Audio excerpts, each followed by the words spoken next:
We have been doing as instructed by our members unanimously. We went for, we voted against, we went for a general election, we put all options on the table, and then, if we still can't get anywhere, then we campaign for a people's vote. With 32 days to go, we've now got to the end bit of that policy. Are we going to end up with no deal, or are we going to end up with Theresa May's deal? I don't know.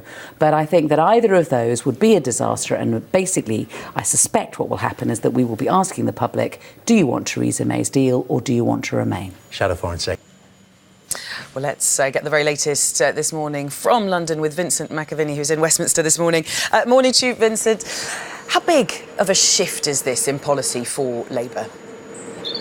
Good morning, Belle. Well, what you've got to remember here is that the Labour Party at its conference last September up in Liverpool actually voted to have a second referendum as one of its options when it comes to Brexit. So Keir Starmer fought for that to be sort of below their own test for Brexit, getting their own withdrawal deal as a backup option. And that was approved by the party. Jeremy Corbyn is someone who believes in party democracy, has fought for it his whole life. But he and John McDonnell immediately the next day sort of turned slightly against the plan. And it's been pretty opaque since then whether or not he does support it. So now, in the face of these resignations, with just 5 weeks to go until Brexit, Jeremy Corbyn has signalled that if his own Brexit plan, which has things like close alignment with the single market, a customs union with the EU, close regulatory and rights alignment, doesn't get through the House of Commons tomorrow afternoon, which it likely won't because he doesn't have the votes to get it through, especially after these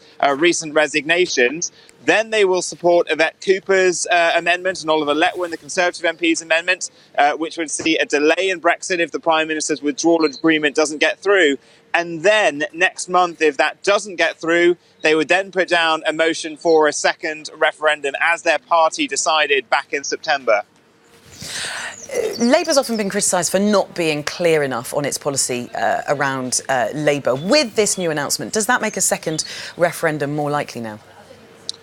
Well, a couple of weeks ago, we were seeing real momentum go behind the second referendum campaign. And even last week, speaking to some of those campaigners, they knew that the steam had gone from their campaign, from the engine. The people's vote, as it's called, seemed less and less likely. But I think now this puts it back on the table as a serious option, because Labour have been constantly criticised as sort of remaining too quiet on Brexit. Jeremy Corbyn in particular, there is a lot of questions about, though he did campaign for Remain during the 2016 referendum, he didn't do it as vigorously as he normally campaigns, as he campaigned for himself to be leader and at the 2017 general election. There's even a suspicion that he possibly didn't vote himself to Remain. So people have been saying, why is he not saying this? And it's because, in effect, his party was very split. There were parts of Labour in the north, in the heartlands, that did vote to leave. But it does seem like there's a growing movement within the Labour Party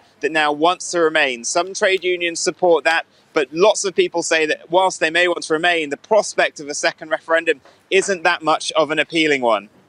Vincent, very quickly, is this new announcement enough to appease more Labour MPs who might have been thinking of walking out to join the independent group?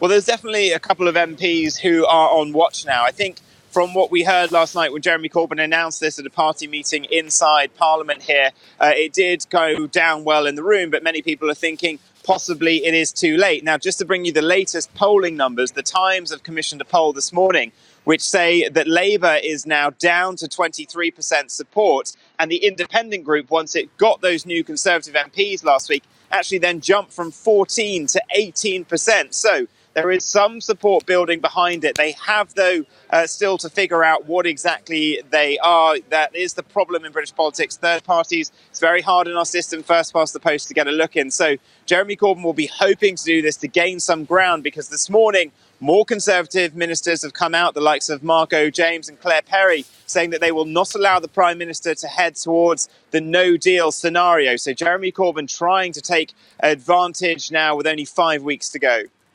All right, thank you very much. Vincent McAviney there in Westminster.